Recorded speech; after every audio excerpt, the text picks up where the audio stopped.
Brussels.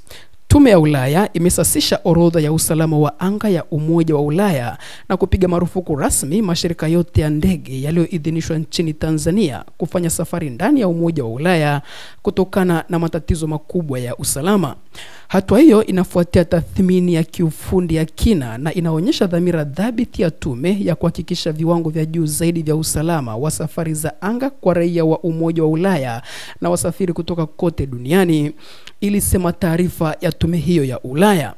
Taarifa ya tume hiyo ya Ulaya ilibainisha kuwa wataalamu wa usalama wa anga wa Ulaya walibaini upungufu mkubwa katika mamlaka ya usimamizi wa anga na utendaji wa mashirika ya ndege nchini Tanzania.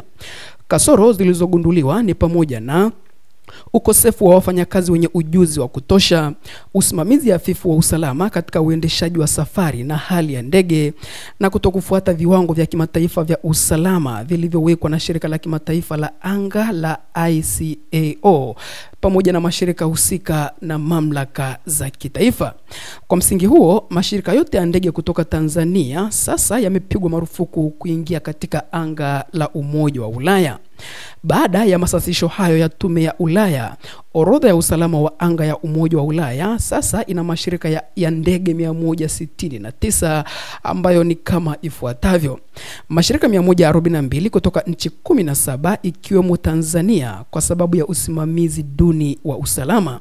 Mashirika 22 kutoka Urusi na mashirika mengine 5 ya ndege binafsi kutoka Zimbabwe, Venezuela, Iran pamoja na Iraq kutokana na kasoro mahususi za kiusalama.